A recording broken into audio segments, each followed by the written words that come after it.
Ladies and gentlemen, live from Eric Lima Shenanigans of 1977. It's Wednesday or Saturday, and you know what that means. It's time for AEW Dynamite or Collision Event Center. And now here's the man that will bring you the happenings of AEW All Elite Wrestling action, Mr. Eric M. Lima. Thank you very much, Mr. Announcer, sir. Well, hello there, everyone, and welcome to yet another episode of Eric Lima's Shenanigans of 1977, episode 2214 of the show. It's, once again, April the 30th, 2025, final day of April 2025, as we end May tomorrow. And not only that, ladies and gentlemen, this is AEW Dynamite, as the folks are getting ready for the Double or Nothing pay-per-view that will be coming up May 25th. That's before Memorial Day, folks. And here's the deal, and here's the drill. As you know, the Women's Owen Hart Tournament Final is all set, as Mercedes Moné will go up against Jamie Hayter. The question is, on the men's side, we got Will Ospreay, but who is he going to face? Either old rival Kyle Fletcher or Hangman Adam Page. So we shall find out. But meanwhile, there's an all-star 8-man tag team matchup. On one team, Mark Briscoe, Kevin Knight, and Speedball Mike Bailey, which they formed a team known as Jet Speed, which I think is pretty good, and the AEW International Champion Kenny Omega to go up against the team of Ricochet and AEW's answer to Beavis and Butthead, the Young Bucks, Matthew Nicholas Jackson, and the AEW Continental Champion, the Rainmaker Kazuchika Okada. And again, the Young Bucks are another Beavis and Butthead team. It's like, if I had 3 Beavis and Butthead type of tag teams in professional wrestling, the Young Bucks, Grayson Waller and Austin Theory, and Swipe Right, you know. And even like Beavis and Butthead type teams that I should think about, you know. Like I said, 5 top tag teams would remind me of Beavis and Butthead. I mean,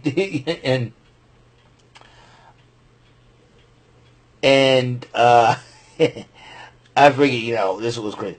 So Nicholas and Matt Jackson, the Young Bucks, Okada, and Ricochet kept on cheating in the match during the matchup, but then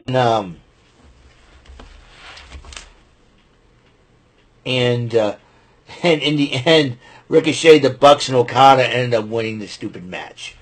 Yep, you talk about the 4 Stooges there, you know.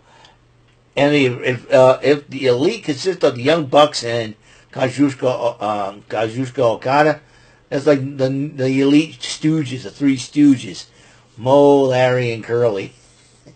But you know, like I said, you know, I don't know what it's compared to either Beavis and Butthead or the 3 Stooges. All that, they all stupid. They all stupid. Well, the Hurt Syndicate was being approached by five guys, and then the Hurt Syndicate decided, well, let's beat them all up. And that's when they did 5 random dudes. And then they were talking about MJF and said, hey, if he decides to screw us,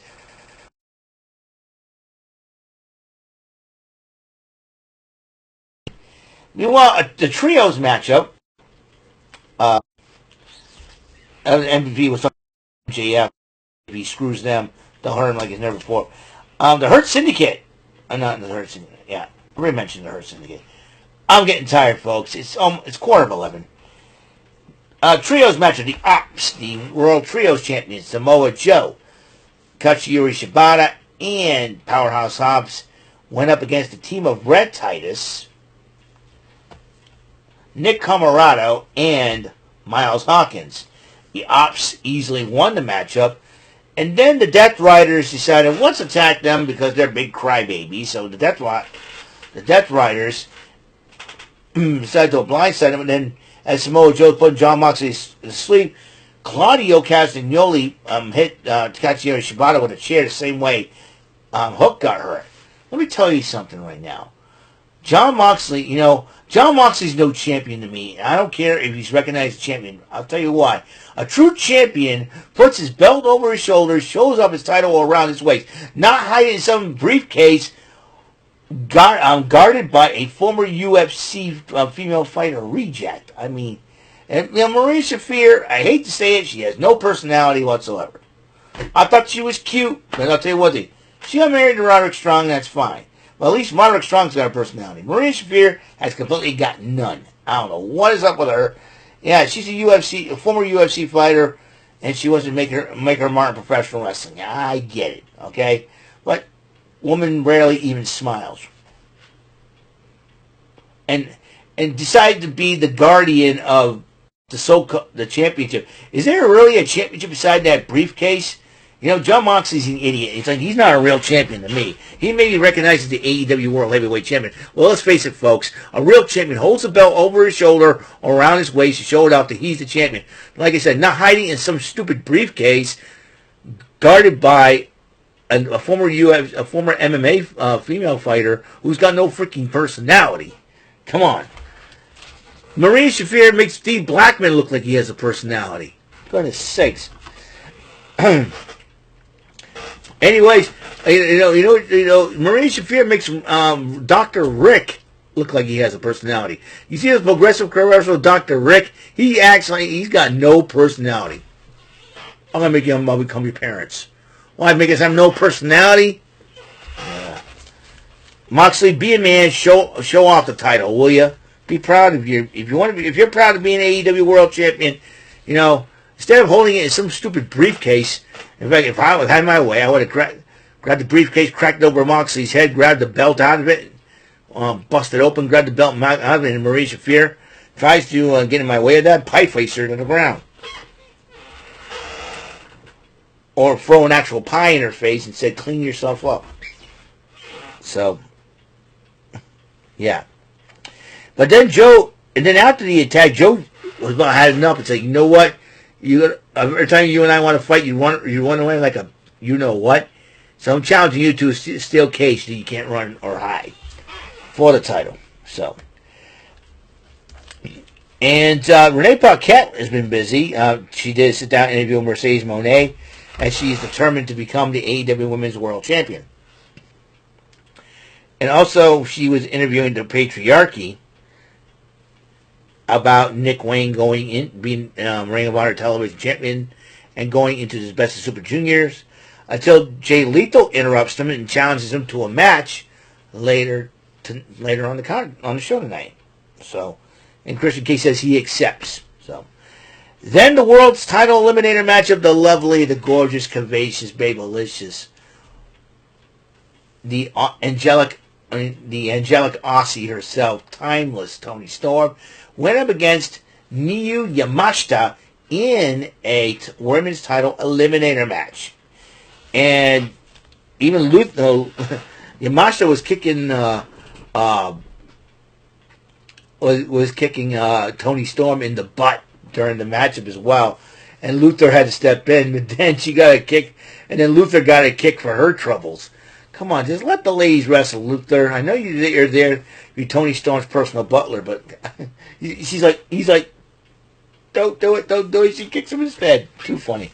But despite that, though, in the end, Toni Storm won the matchup, but then Mercedes Moné comes out to address Toni Storm, and as she was doing that, she heard Jamie Hayter's music. Jamie Hayter came around and blindsided her. Gotta love that. And then they played Jamie Hayter's music, and Toni Storm's doing a little dance on the ground. It's too funny. Then the Don Callis family addresses Hangman Adam Page and Will Ospreay as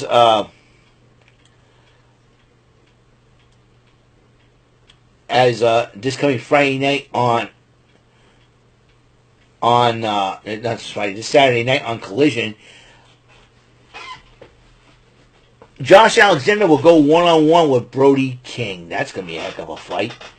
So we'll see what happens there. The Hurt Syndicate dresses the Norfolk crowd about adding a fourth member to their rankings.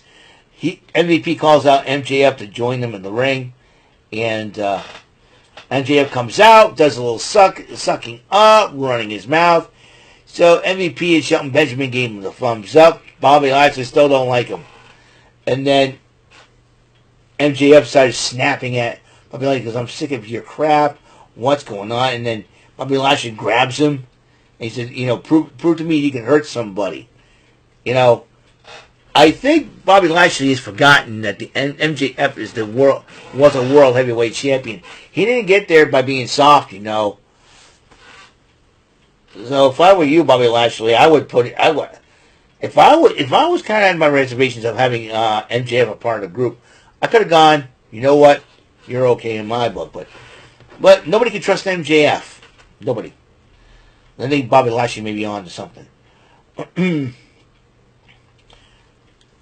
then Stokely Hathaway addresses managing FTR as they return from their racing suspension. But this Nick Wayne and Jay Lethal was going one-on-one, but this matchup was no ordinary matchup. They decided to put the Ring of Honor television title on the line, but Nick Wayne did pick up the victory. Meanwhile, the men's final Owen Hart semifinal, Hangman Adam Page versus Kyle Fletcher. Don Callis joining on commentary, and Hangman Adam Page won the matchup. So the two matches set for Double or Nothing will be the Owen Hart's finals for both men and women. Mercedes Moné and Jamie Hayter from the women's side, and the